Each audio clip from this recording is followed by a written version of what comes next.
Halo, Assalamualaikum warahmatullahi wabarakatuh. Bertemu kembali di channel saya, channel NDK Channel.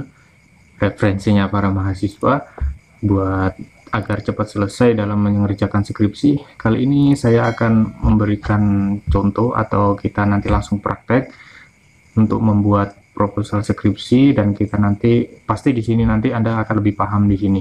Dan sebelum itu kita harus pahami dulu kalau biasanya kita mengerjakan proposal skripsi itu kita selalu melihat kakak kelas kita, file-file kakak kelas kita, padahal file kakak kelas kita itu rata-rata itu berupa sudah jadi berupa skripsi. Jadi di situ bukan proposal skripsi. Nah, kita harus tahu dulu, kita harus bisa membedakan mana proposal skripsi, mana yang dinamakan skripsi.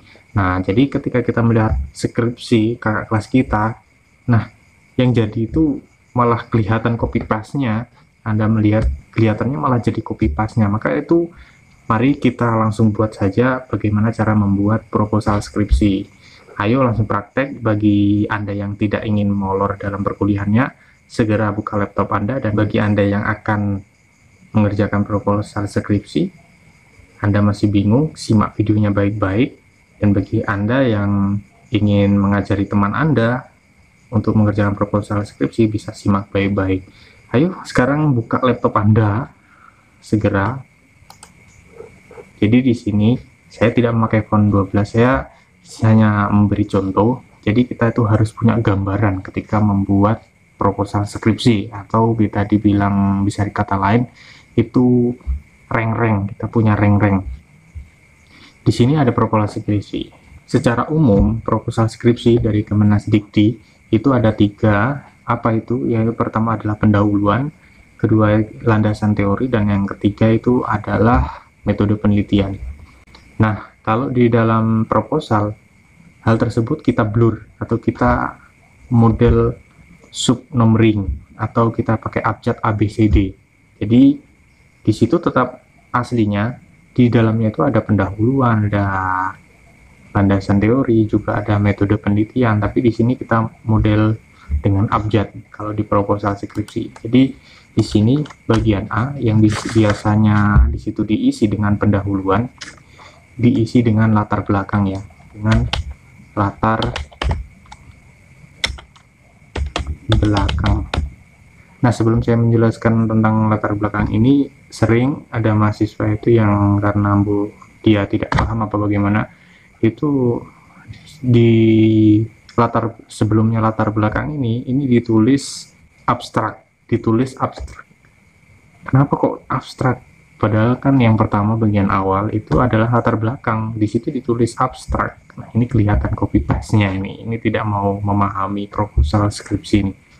Oke, yang benar itu yang A itu biasanya latar belakang. Nah, ini dari Kemendikti sudah menetapkan yang dimaksud latar belakang ini apa. Latar belakang ini nanti harus menjelaskan secara logis ya. Menjelaskan secara logis, sistematis, yang tidak bertele-tele. Jadi harus jelas-jelas mungkin apa penyebab Anda meneliti penelitian tersebut. Lebih jelasnya di latar belakang ini kebanyakan alasan Anda meneliti. Jadi kalau biasanya ada mahasiswa meneliti tentang siswa berprestasi, tapi di situ kok di latar belakangnya itu kebanyakan menjelaskan tentang kebudayaan kita di negara ini, atau enggak menjelaskan sejak zaman dahulu kala pendidikan kita itu terlalu jauh kalau menjelaskan seperti itu. Jadi kalau di situ menjelaskan tentang prestasi, ya bahas saja di situ prestasi yang sejak dulu hingga sekarang ini mengalami pergeseran, misalnya seperti itu, mengalami kemunduran hingga terjadilah suatu gap dan sebagainya. Nah, latar belakang ini mengungkapkan alasannya mengapa Anda meneliti di situ, alasan, dan di situ nanti juga mencantumkan bisa teori tidak sah semuanya, teori yang ada kaitannya dengan permasalahan itu yang menjadi gap itu. Jadi langsung intinya di latar belakangnya, alasannya mengapa Anda meneliti itu. Nah, jadi biasanya kalau ingin skripsinya tebal, latar belakangnya tebal sekali, itu malah kurang baik dalam penelitian, dalam proposal, apalagi di skripsi juga kurang baik. Ya sudah, salah kadarnya itu mengada, tapi itu mengungkapkan alasan Anda mengapa meneliti hal tersebut di latar belakang ini. Ya ada kembangannya sedikit nggak apa-apa untuk memperindah bahasa, misalnya seperti itu. Sistematis. Nah, ini latar belakangnya, misalnya menjelaskan alasan Anda mengapa meneliti ini. Jelaskan secara logis dan sistematis, yang tidak kacau balau ke sana ke sini ke sana, tidak seperti itu, tapi jelaskan secara sistematis. Oke, saya ambil contoh aja di sini latar belakangnya, misalnya karena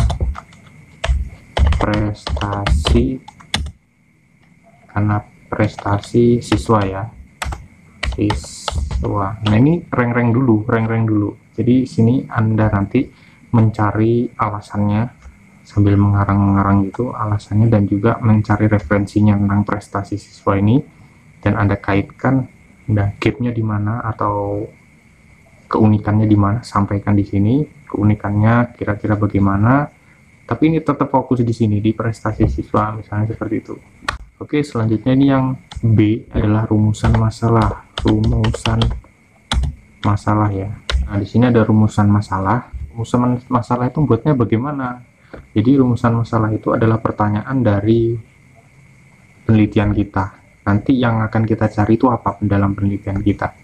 Jadi di rumusan masalah ini identik dengan apa, bagaimana, dan mengapa. Nah, ini Anda rangkai sendiri ya. Misalnya rumusan masalahnya biasanya itu banyak bagaimananya.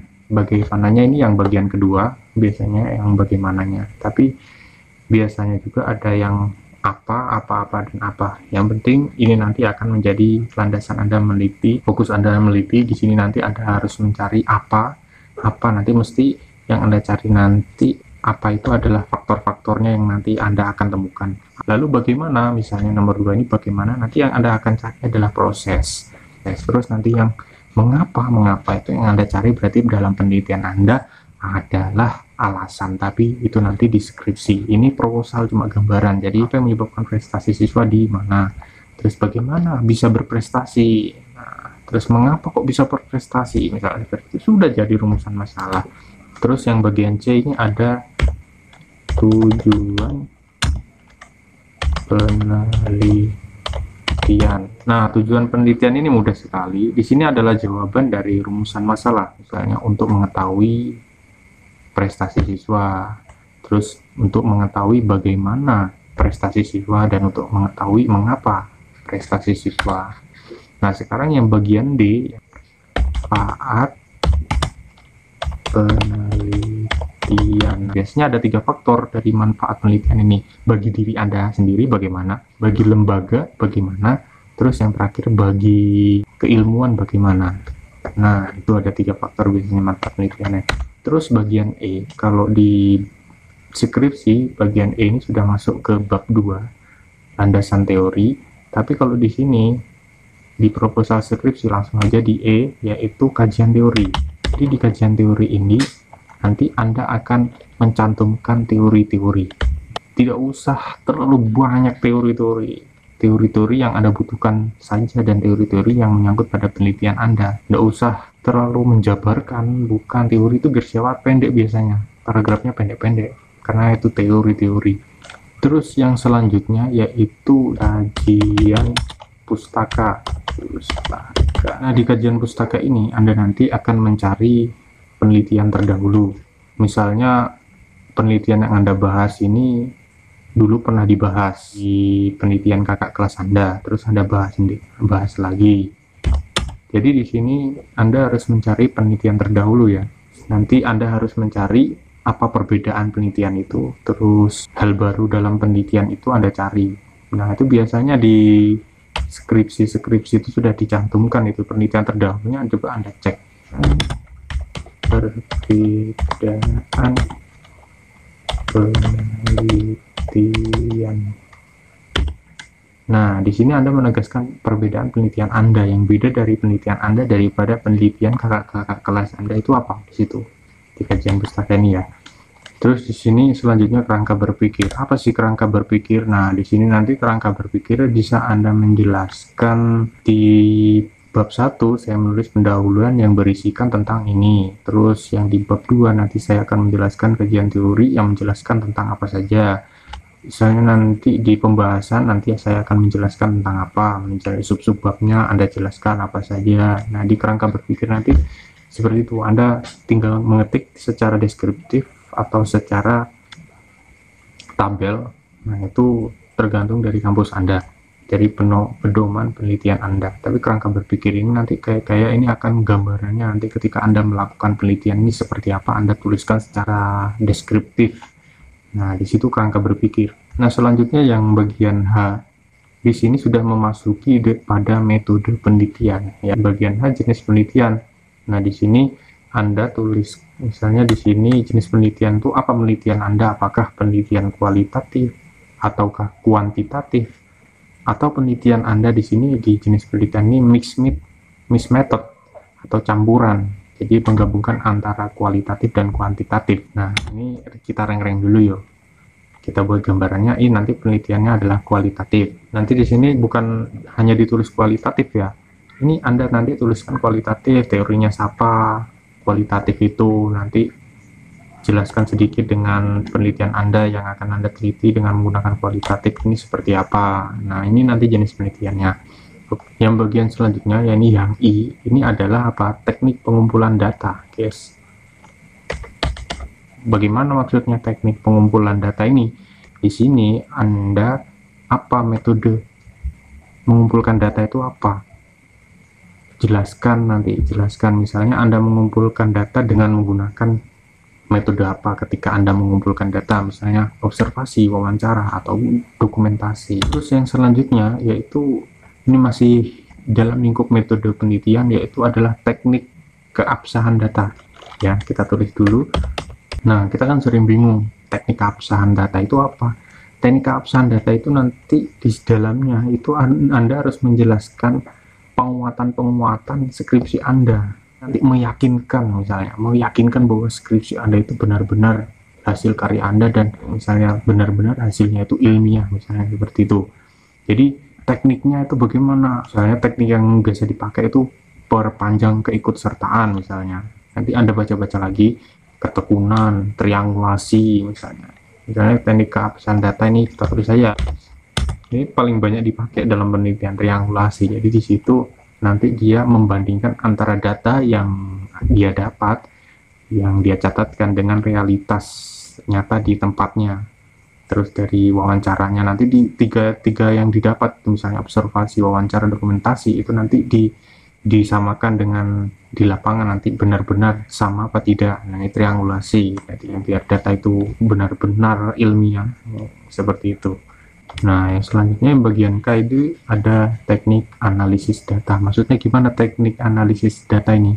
Banyak kan di situ metode-metode analisis data, misalnya metode analisis regresi, terus analisis faktor, terus analisis konten, analisis naratif, terus analisis wacana. Itu nanti bisa Anda dalami lagi, Anda pelajari lagi. Nanti biasanya yang paling banyak itu dipakai analisis deskriptif kualitatif, karena itu menjelaskan lagi atau nanti menganalisis lagi data-data yang dia dapat untuk menjawab dari rumusan masalah itu. Jadi nanti metodenya teknik analisis data ya pakainya apa? Misalnya nanti pakainya analisis deskriptif kualitatif, misalnya seperti itu. Jadi dia nanti cuma menjelaskan dari data-data yang didapat tadi nanti untuk menjawab dari rumusan masalah tadi. Jadi di sini memang kan kalau proposal itu kan hanya gambaran, nanti kita akan melakukan penelitian itu seperti apa di sini. Nanti ini reng-reng saja, nanti Anda bisa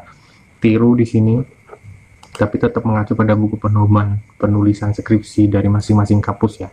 Dan yang terakhir itu biasanya adalah daftar pustaka. Di sini ada daftar atau daftar rujukan sementara. Nah, di bagian akhir kalau di proposal skripsi ini biasanya di situ ada daftar pustaka, atau enggak sebelum daftar pustaka di situ itu ada daftar rujukan sementara. Nanti di situ Anda menampilkan, kalau misalnya daftar rujukan sementara ya, Di situ nanti Anda menampilkan referensi yang bakalan Anda pakai ketika nanti dalam penelitian. Tapi kalau daftar pustaka nanti tetap nanti di dalam Anda membuat proposal tuh referensinya apa nanti itu dicantumkan di daftar pustaka ya. Bedakan antara daftar rujukan sementara dengan daftar pustaka, dibedakan. Nah, ini pasti kalau Anda sudah mengikuti tips-tips ini, Anda sudah berjalan 50%. Nanti 50%-nya tinggal melengkapi saja. Karena Anda sudah tahu alur ceritanya dalam membuat proposal ini. Nah, tapi ingat, tetap mengacu pada buku pedoman masing-masing kampus. Modelnya seperti apa nanti. Oke, mungkin itu saja tutorial yang saya bisa berikan cara membuat proposal. Mungkin kalau Anda langsung praktek, Anda lebih paham di sini, dan Anda bisa sambil menirukan ini, Anda berarti sudah punya gambaran reng-reng, tinggal Anda melengkapi ini aja. Oke, terima kasih. Untuk lebih dalamnya kita nanti lanjut ke part selanjutnya tentang cara membuat pendahuluan, bagaimana cara membuat rumusan masalah, bagaimana dalam membuat ini langsung skripsi ya, kita langsung skripsi. Jadi di sini bukan proposal skripsi lagi, nanti di video selanjutnya kita langsung merancang secara matang bagaimana membuat pendahuluan, bagaimana membuat rumusan masalah. Oke, mungkin sekian dulu dari saya, bisa kita lanjut ke part berikutnya. Terima kasih. Mungkin kalau ada yang dibingungkan nanti bisa ditanyakan di kolom komen. Tetap like dan subscribe, semoga channel ini bisa berkembang. Terima kasih. Wassalamualaikum warahmatullahi wabarakatuh.